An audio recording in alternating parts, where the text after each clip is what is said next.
viewers, I'm your host Lipakshi Khurana with another episode of South Asia Focus. Let's first talk about India-Africa relationship, which is characterized by frequent high-level visits, growing trade and investment, and numerous people-to-people interactions. The newly elected president of Kenya and Rwanda's foreign minister recently made a significant visit to New Delhi. A new chapter in India-Africa ties is being written as the relation between the two sides has changed significantly over time due to shifting dynamics. A report.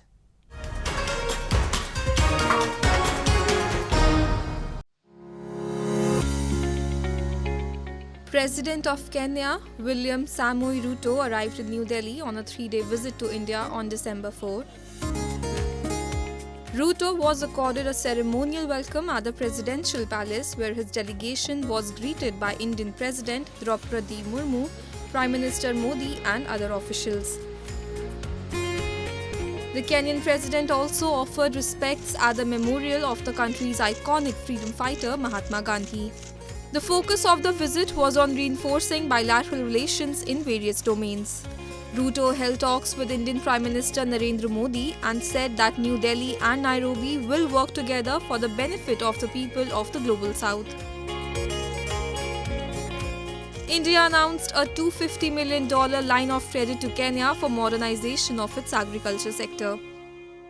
Kenya के कृषि क्षेत्र का आधुनिकीकरण करने के लिए हमने $250 million की लाइन ऑफ क्रेडिट प्रदान करने का भी निर्णय लिया है। आधुनिक समय की जरूरतों के अनुसार हम टेक्नोलॉजी और इनोवेशन में अपना सहयोग बढ़ा रहे हैं।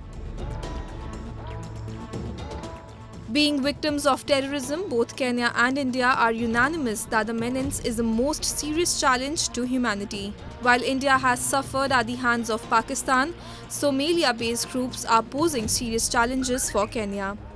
India and Kenya agreed to cooperate in the fight against the shared threat of terrorism, with plans for enhanced intelligence sharing, information sharing and coordination between the two nations' armed forces. We are going to work together to see how we can stabilize and secure that region for the mutual benefit of the people living in the Global South.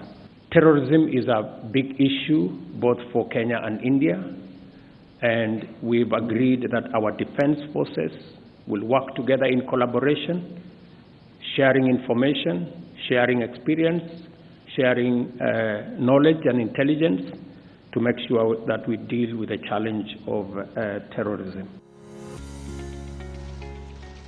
The first visit of India by the newly elected president of Kenya is significant in many aspects.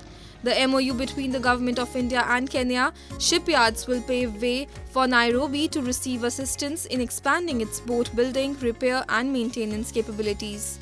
Moreover, the concept of defense cooperation gained new momentum and a higher degree of awareness as a result of the joint vision statement and joint statement on maritime security.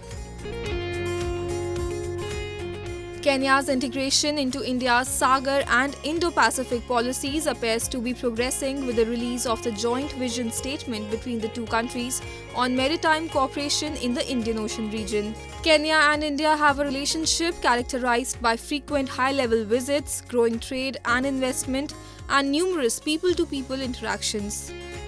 Indians in Kenya make up a sizable community of almost 1 lakh individuals. In addition to enjoying economic success in the country of East Africa, this significant community has forged strong bonds over many generations. The relationships between Kenya and India have been strengthened in large part by these people-to-people exchanges. Rwanda's Foreign Minister Vincent Biruta also arrived in New Delhi on an official visit to further enhance India-Rwanda ties. India said New Delhi's engagement with Rwanda has been consultative, response-based and focused on developing Rwandan capacities and human capital. A new chapter in India-Africa ties is being written as the relation between the sides changed significantly over time due to shifting dynamics.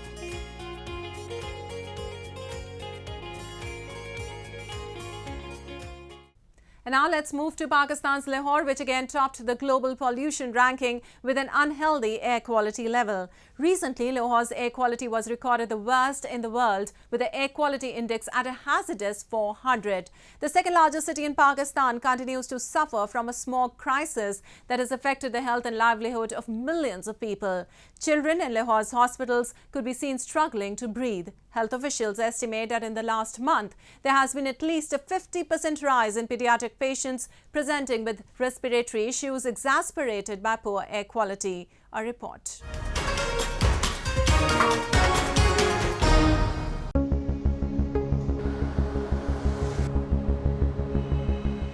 With poor air quality, Pakistan's second largest city topped the worldwide pollution index once more on December 7. Lahore has now the worst air quality in the world, with an yearly air quality index AQI of 400, which is considered hazardous. Millions of people's lives and health have been impacted by the ongoing pollution issue in Lahore. Children in the crowded pediatric emergency rooms in Lahore are struggling to breathe. Holding nebulizing devices, parents could be seen engulfing their children's faces in a billow of steam while delivering medication to ease their congested airways. There are more waiting in queue for treatment. For weeks, a dense haze has obscured the sun and covered the streets in a thick layer of fog at night in Lahore, forcing 11 million inhabitants of city to breathe in toxic smog. The problem of air pollution gets worse during the cooler months in Lahore and neighbouring areas as temperature inversion keeps a layer of warm air from rising and traps pollutants closer to the ground. Once known as the City of Gardens, Lahore last year claimed the title of world's worst for air quality. Health officials estimate that in the last month, there has been at least 50% rise in pediatric patients presenting with respiratory issues exacerbated by poor air quality. If our OPD was, for instance, of 10,000 in the last month, from them, like around 6,000 to 7,000 a patient presented to us with a complaint of upper respiratory tract or lower respiratory tract infection.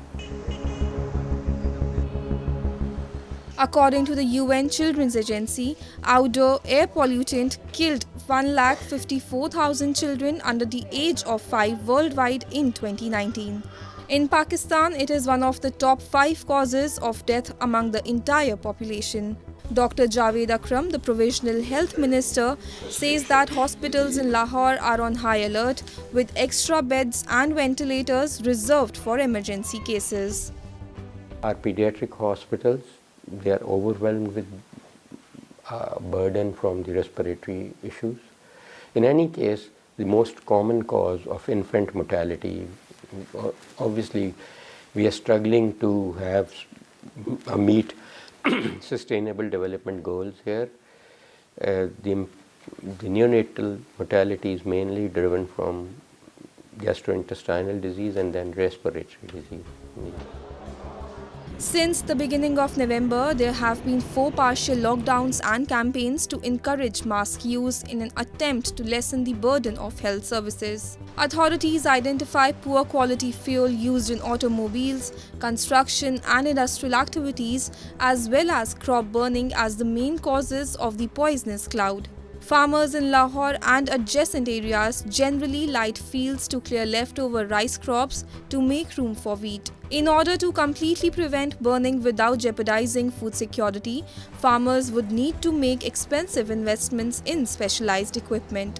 People with lung and heart diseases, diabetes, cancer and asthma in Lahore are negatively affected by poor air quality. Research indicates that the likelihood of these conditions can be elevated by air pollution. According to experts, using artificial rain technology is a temporary fix that will be extremely expensive for the government. And time now for Asia This Week, the stories from across the continent.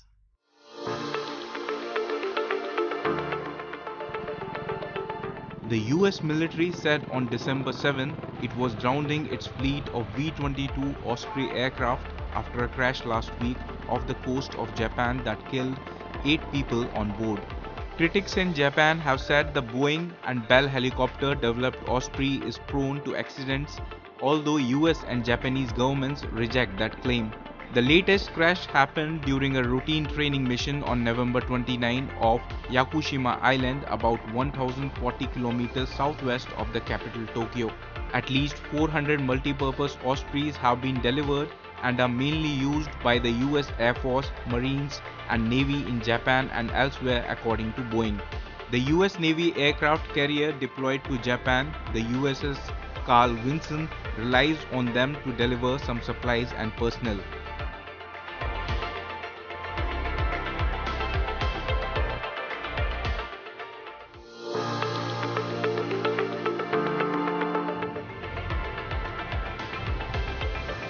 The ongoing 28th meeting of the United Nations Conference of Parties on Climate, known as COP28, is an opportunity for governments to try to accelerate action to curb global warming to prevent the most devastating consequences of extreme weather following a year of record temperatures, wildfires and drought. Reports so far show countries are off track to meet a UN target to keep the rise in global temperatures below 2 degrees Celsius, above pre-industrial levels, and pursue efforts to limit it to 1.5 degrees Celsius. At the negotiations in Dubai, countries are hoping to strike a deal on an increase in renewable energy capacity at the global climate negotiations, which will focus on the gaps in the implementation of the 2015 Paris Agreement.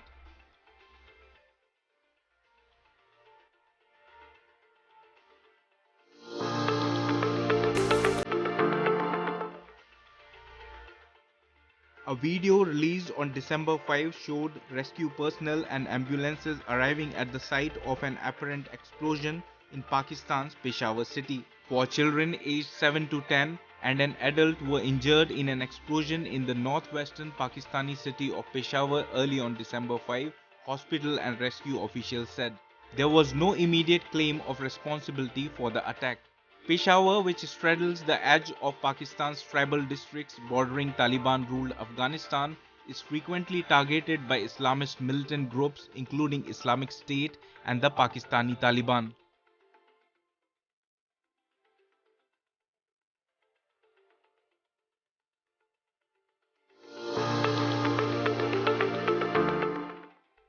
And people in Pakistan appear to have accepted the reality that people go missing, and if they are unlucky, they will suddenly turn up one day.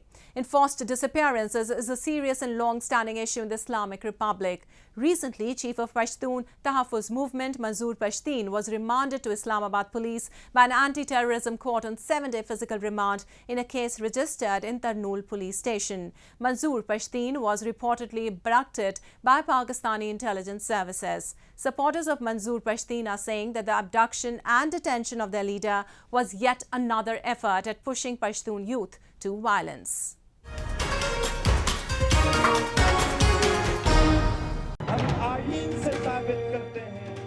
On December 7, an anti-terrorism court in Islamabad handed over Pashtun Tahaffuz Movement chief Manzoor Pashtun to Islamabad police on 7-day physical remand in a case registered in Tarnool police station.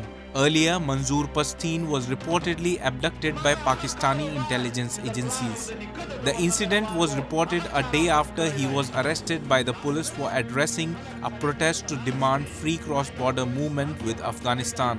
The 29-year-old activist was arrested when he was travelling from the Balochistan's border town of Chaman to Turbat. Chaman Deputy Commissioner Raza Athar Abbas has claimed that Pashtun was arrested for firing on police vehicles. However, the PTM has denied the charge. Supporters of Manzoor Pashtun are saying that the abduction and detention of their leader was yet another effort at pushing Pashtun youth to violence.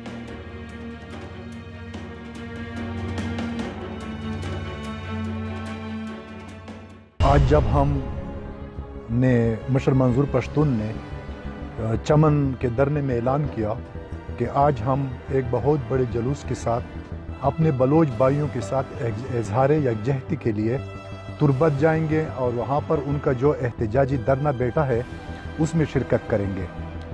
तो जब हम गाड़ियों के काफिले के साथ चमन से बाहर निकल रहे थे तो किसी इशारे, रुकने का इशारा या हमें रोकने के बजाय जब हम थोड़ा आगे आए चमन शहर में तो वहाँ पर एफसी, पुलिस, लेवीज और आर्मी के लोग खड़े थे, उनके पर्सनल खड़े थे। उन्होंने हमारी गाड़ी पर स्ट्रेट फायरिंग की। ना उन्होंने हमें रुकने का इशारा किया था, ना उन्होंने हमें रुकने का कहा था। अगर वो हमें रोक देते गिरफ्तारी से तो हम नहीं डरते, ना मशर मंजूर गिरफ्तारी से डरते तो हम रुक जाते, गिरफ्तारी दे देते। जब थोड़ा आगे चले गए, अपने साथियों के साथ मशवरा किया तो साथियों ने बताया कि उन्होंने पूरे चमन शहर को अपने मुहासरे में ले लिया है और निकलने का कोई रास्ता नहीं है। तो फिर जब हम वापस आ रहे थे हमने कहा कि चलो ठीक है, फिर हम चमन के दरने में जाते हैं। फिर जब हम वहाँ पर जाने की कोशिश करने लगे तो रोड तो मुझे मालूम नहीं कि कौन सा रोड था, लेकिन वहाँ पर तकरीबन 4-5 गाड़ियों ने, जिसमें तकरीबन 60-70 मुसल्ला लोग थे, उन्होंने हमें घेर लिया। मुझे, नूर बाचा और मुशर मंजूर को अलहदा गाड़ियों में डाल दिया। फिर तकरीबन आध घंटे के बाद हमें इधर उधर घुमाने के बाद मुझे और हमारे जो सूबाई कोऑर्डिनेटर हैं नूर बाचा, उसको छोड़ दिया गया और मुशर मंजूर को ये लोग अपने साथ ले गए। On several occasions, armed men have abducted political activists and human rights defenders in Pakistan. Enforced disappearances is a serious and long-standing issue in the Islamic Republic. Pakistanis appear to have accepted the reality that people go missing, and if they are lucky, they will suddenly turn up one day. One of the most significant concerns in Pakistan's biggest but poor province Balochistan is the issue of enforced disappearances. Numerous activists, journalists, and intellectuals have been reported missing, allegedly abducted by security forces or intelligence agencies. According to human rights organizations, such cases have been substantial. Reports have emerged of extrajudicial killings carried out by security forces in Pakistan. Thousands of cases of enforced disappearances remain unresolved in Pakistan. मोहब्बत गोलियों से बो रहे हो, वतन का चेहरा खून से धो रहे हो, गुमा तुमको कि रास्ता कट रहा है, यकीन मुझको कि मंजिल खो रहे हो। चमन में एक धरना बैठा हुआ है, रियासत की पॉलिसियों के खिलाफ वो एहतजाज कर रहा है। इसी तरह से कश्मीर में पिछले 6-8 महीनों से एक तहरीक चल रही है, पूरा कश्मीर सड़कों पर है, वो रियासत की पॉलिसियों के खिलाफ एहतजाज कर रहा है। इसी तरह से चिलास में कल एक बस पर गोलियां चलाई गई जिसमें 8 लोग मारे गए। वहां पे गिलगित में सब्सिडी आटे पे खत्म की गई है, वो सारे एहतजाज कर रहे हैं। इसी तरह से बलोच एहतजाज कर रहे हैं। कोई बंदा इस वक्त रियासत से खुश नहीं है। Baloch and Pashtun political activists have raised the growing issue of enforced disappearances in Balochistan and Khyber Pakhtunkhwa in the United Nations Human Rights Council. Even though the successive governments in Pakistan have promised to make the practice illegal, people are still being forcibly vanished with impunity.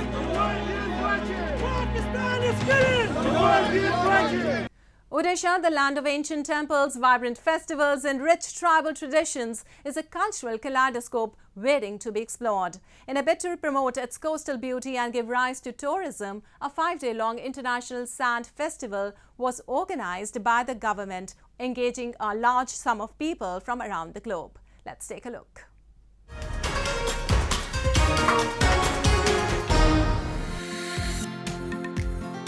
The vibrant state of Odisha is a fascinating blend of diverse cultures, rich tribal traditions, and unique languages. This is one such state in India which would surprise you with its evident beauty every time you dig a little more to understand its social and cultural dynamics. We all must be aware of the most popular city of Odisha, Puri, which is often considered one of the favorite tourist destinations in India because of its serene beach. Not so long ago, the vibrant city of Puri organized its 5-day-long 13th International Sand Festival at its Chandrabhaga beach. which attracted skilled sand artists from around the globe. I'm very glad to participate in project in India. It's my composition is Matryoshka. It's in Russian tradition. Today's topic is World Heritage. So me and my friend Irina from Russia, we work together.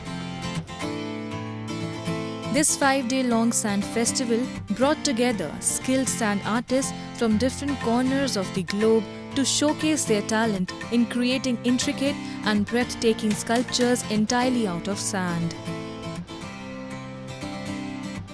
The artists utilized the golden sands of the beach as their canvas, carving intricate designs and sculptures that convey messages. I'm very fortunate to be invited here to this festival, this world-class festival. I've done a piece that comes from my heart, and to, the wars that are going on, I just want to show peace to the world. People in thousands of numbers gathered to witness these captivating piece of sand sculptures which looked so lively due to its intricate detailing art. The festival aims to promote tourism, celebrate the rich artistry of sand sculpting, and provide a platform for artists to exchange ideas and techniques. Not only did the festivity attract international sand sculptors, but also celebrated the talents of local artisans. The fusion of global perspectives and local flair created a vibrant tapestry of artistic expression. Public तो प्रत्येक साल बढ़ते ही जा रहा है और बहुत selfie लोग करता है और यहाँ के बालू कला का आनंद भी लेता है। हम लोग को पता नहीं था, इधर आके ही पता चला कि ऐसा कुछ फेस्टिवल होता है, तो ये तो मालूम नहीं था, तो अभी बहुत अच्छा लग रहा है। कोई पब्लिसिटी नहीं है तो होना चाहिए पब्लिसिटी, तो और भी लोग जान सके और लोग आ सके। The festivity was organized by the Tourism Department of Odisha to promote the coastal beauty of the region, making it a must-visit for art enthusiasts and tourists alike. More than 100 artists from countries like USA, Australia, Sri Lanka, Russia, Belarus and Czech Republic participate in the 13th International Sand Art Festival 2023. Actually, this is the 13th International Sand Art Festival, which is organized by Odisha Tourism Department, because this beach is very famous beach, Chandrabhaga Beach, where lots of visitors they come, and especially for this festival, this is the biggest festival in India in Sand Art Festival, because every year we do this festival, and this year more than 100 artists participating around the world.